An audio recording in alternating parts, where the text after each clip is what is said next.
Zubaidah, akrab disapa Ida, kelahiran Jambi 10 Juli 1982. Malang melintang di dunia advokasi dan perlindungan perempuan. Alumni Universitas Ahmad Dahlan Yogyakarta. Saat ini adalah Direktur Beranda Perempuan Jambi. Sejak 2016, Ida aktif sebagai pendamping korban kekerasan seksual. Baginya, aktivitas sosial adalah misinya dalam turut memperjuangkan keadilan kaum perempuan. Ida berharap tidak ada lagi pelecehan kaum perempuan dalam bentuk apapun. Salah satunya, aktif mengedukasi stop pernikahan usia dini.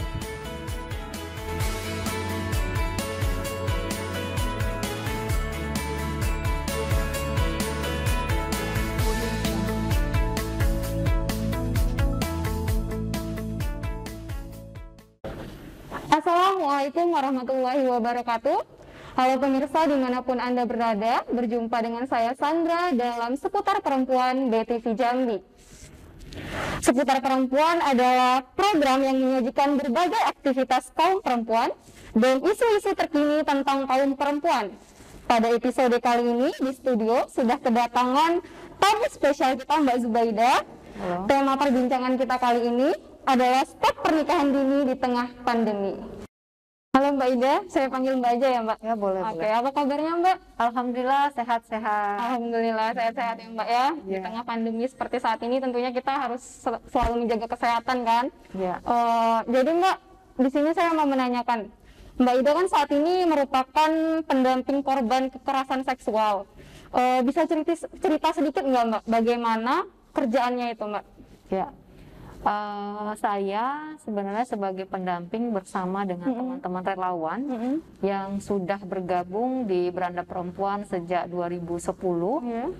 Saat itu kita punya keresahan bersama melihat bagaimana di Jambi ini banyak sekali NGO ya, NGO lingkungan gitu ya, ataupun lembaga-lembaga lain, tapi masih minim sekali bicara tentang aspek perempuan. Padahal kita tahu di Jambi ini untuk angka perkawinan usia anak sangat tinggi, dan juga data dari kekerasan seksual untuk kasus-kasus kekerasan seksual juga cukup tinggi. Nah dari situ kemudian kita memang secara gontor-royong ingin mendirikan Beranda Perempuan sebagai ruang aman bagi perempuan, anak perempuan, ataupun siapapun korban kekerasan seksual untuk secara bersama-sama, secara berdaya untuk melawan segala bentuk kekerasan seksual.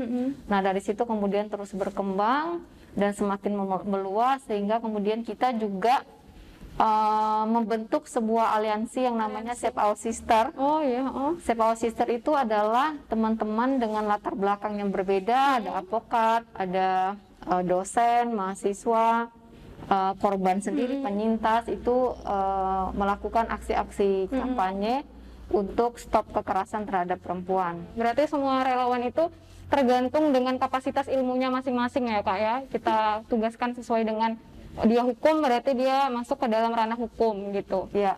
Kalau sejauh ini sih sejak 2010 itu relawan itu terus mengalir ya. Bertambah Kak ya. Bertambah, melamar menjadi relawan di Beranda Perempuan dan tentu ini menjadi menjadi kekuatan kita juga. Karena kebanyakan dari mereka ini mahasiswa punya ragam latar belakang yang berbeda. Ada yang dari hukum, ada yang dari psikolog, kayak gitu. Jadi kita sesuaikan dengan latar belakang akademiknya. Jadi misal ketika mereka jurusan hukum, kita kasih ruang mereka untuk melakukan pendampingan korban kekerasan ketika dalam proses non litigasi.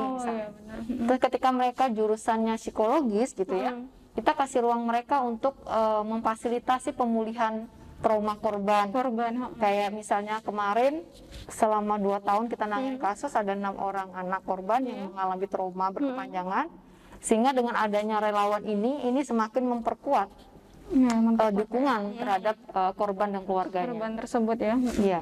Oke. Lanjut Kak ya. Kalau dikaitkan nih Kak dengan tema kita, menurut Mbak bagaimana kondisi di Jambi? Apakah pernikahan dini masih sering terjadi?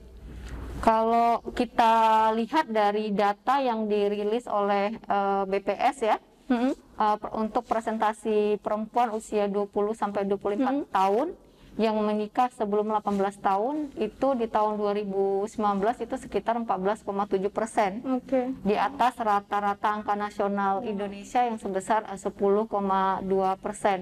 Dan Jambi itu termasuk dalam 3 provinsi dengan angka perkawinan anak yang meningkat secara signifikan. Yang pertama Kalimantan, yang kedua Jambi, yang ketiga itu Papua. Cukup. Nah, ini saya rasa bukan hanya sekedar angka-angka ya, tapi ini sebenarnya sebagai sebuah alarm bagi negara bahwa sampai saat ini nasib anak-anak kita gitu ya, terutama anak perempuan belum terpenuhi untuk pemenuhan hak anak, terhadap anak-anak, hak hidup mereka seperti itu.